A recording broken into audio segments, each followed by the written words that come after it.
Hemant Biswa Sharma communal है?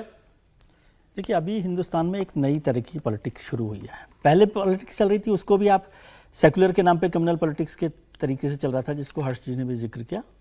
लेकिन अब एक नई तरह की पॉलिटिक्स आई है, जिसे मैं कहता हूँ अनएपोलॉजेटिक पॉलिटिक्स।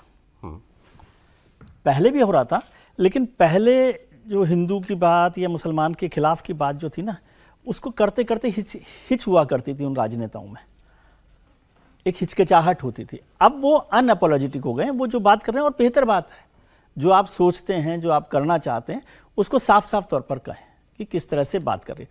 अब इसमें क्या होता है कि बहुत सारी बातों को आप कम्युनल कह सकते हैं, बहुत सारी बातों को नहीं कहते। इसका मतलब ये नहीं कि हेमंत बिस्वा शर्मा कम्युनल हो गए, बहुत सारी बातों को वो ठीक कर रहे हैं, लेकिन फिर भी किसी मुख्यमंत्री को, किसी भी जिम्मेदार पद पर बैठे व्यक्ति को एक माहौल में सद्भाव बना रहे, इस पर ध्यान देना चाहिए। कई बार सही फैसले भी सद्भाव को खराब करते, ऐसा नहीं है कि नहीं करते। तो इस बात का ध्यान भी रखना, लॉ एंड ऑर्डर को ध्यान रखना, या कुछ समाज में कुछ गड़बड़ ना हो, इसकी जिम्मेदारी उचित भी हो तो भी सद्भाव का ख्याल रखना पड़ेगा। ये जरूरी है। ये हाँ, खासतौर से रिएक्शन से डरे, खासतौर से मुख्यमंत्री। अगर काम अच्छा है, फैसला अच्छा है, तो क्या रिएक्शन से डरना चाहिए? नहीं डरना चाहिए, कोई नहीं होगा, लेकिन उसका भी एक तरीका होता है ना, कैसे एग्जीक्यूट करते हैं। आप सोचिए ना, 1990 में मंडल कमीशन की रिपोर्ट आई, जितना हंगामा हुआ उसके बाद वो रुक गई ना, लेकिन 2 साल बाद नरसिम्हा राव ने उसको लागू कर दिया ना। राम जन्मभूमि का मंदिर निर्माण 5 साल कोर्ट के फैसले के बाद हो गया ना, तो सही फैसला था। लेकिन कई चीजों को आप समय के साथ भी चलाते हैं, काम करने का और बताने का तरीका। लेकिन वो उनकी पॉलिटिक्स है कि वो इस तरह से काम कर रहे हैं, और ये कहना कि वो सारा देश सुधार रहे हैं। अरे पार्लियामेंट में मायावती जी ने खड़े होकर कहा था ना, हामिद अंसारी जी के लिए उपराष्ट्रपति थे, कि नमाज पढ़ने चले जाते हैं। वही मैं बोलने वाला तो आपने जो है अहमद अंसारी जी के लिए क्या था, जिक्र कर दीजिए पूरा। दूसरा में हेमंत बिस्वा शर्मा की बात पूरी कर लें सर, मायावती जी वाली, क्योंकि रेफरेंस तो पूरा जाए। दरअसल हामिद अंसारी जी के लिए उन्होंने कहा था कि ये बहुत खराब है कि सदन की कार्रवाई चलती रहती है और ये उठ के नमाज पढ़ने चल देते हैं। और कमाल की बात यह है कि उसको और लोग, विजय जी, अवधेश जी ध्यान कराएंगे कि उसको कार्रवाई में, चूंकि लाइव लोग देख के उस पर चर्चा न करें, इसलिए वो कार्रवाई बाद में हटवा दी गई। ये भी समझिए, कार्रवाई रोक देते थे वो जाने के लिए। आप मुस्लिम अपीजमेंट की इस हद तक जाएंगे और उपराष्ट्रपति ऐसा व्यवहार करें। बिहार से बड़ी खबर आ रही है। देखिए, हेमंत बिस्वा शर्मा का मैं एक राजनीतिक पक्ष बता रहा था कि 14 सांसद आते हैं आसाम से, इतना छोटा राज्य है, लेकिन वो एक बड़े नेता भारतीय जनता पार्टी के बनकर उभरे। देखिए, एक संकट मोचक के रूप में भी भारतीय जनता पार्टी के नेता बने। जब शिवसेना के विधायकों ने बगावत की थी एक नाथ शिंदे के नेतृत्व में, तो उस समय था कि क्या भोपाल भेजा जाए, उन्हें गोवा भेजा जाए, कि कहां भेजा जाए, वो लखनऊ भेजा जाए।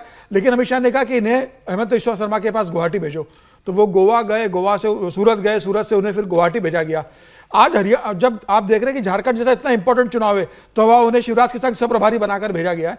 तो हेमंत बिस्वा शर्मा सरकार तो बेहतर चला रहे, भारतीय जनता पार्टी के संगठन में एक बड़ी भूमिका निभा रहे हैं। और इनके लिए एक बात, बहुत इंपॉर्टेंट बात बता दूं कि जब 2014 में भारतीय जनता पार्टी में आए थे कांग्रेस छोड़ के, अमित शाह जी राष्ट्रीय अध्यक्ष है, तो ये अकेले ऐसा नेता है कि जब जो अमित शाह से मिलने गए, तो अमित शाह ने जिसके साथ लंच किया था बिठा के, बाकी किसी नेता को अमित शाह ने अपने घर में बुला के, जब भारतीय जनता पार्टी ज्वाइन की है, लंच नहीं किया। ये अकेले नेता जिनके साथ लंच किया। अब जरा बिहार समझिए साहब, बिहार से खबर आ रही है। अब बिहार, ये हमारे देश में जाति नहीं, और नेता लोग जो हैं उसको छोड़ते नहीं। अब सोचिए बिहार की खबर। बिहार में नीतीश कुमार के करीबी और जेडीयू के नेता अशोक चौधरी, उन्होंने एक बयान दिया, इस पर हो गया विवाद। अशोक चौधरी ने भूमिहार जाति को लेकर के जहानाबाद में कुछ कह दिया। उन्होंने कहा कि हम अति पिछड़ा उम्मीदवार जो हमारे थे, उनको भूमिहारों की तरफ से साथ नहीं मिला। फिर आगे उन्होंने कहा कि नीतीश कुमार ने भूमिहारों के गांव में सड़क बना दी, सब कुछ काम किया, लेकिन जब वहां से हमने अति पिछड़ा को टिकट दे दिया, तो भूमिहार ने हाथ खड़े कर दिए, कहा कि साहब हम इनका साथ नहीं दे पाएंगे। ये अशोक चौधरी कह रहे हैं, बड़े नेता है जेडीयू के।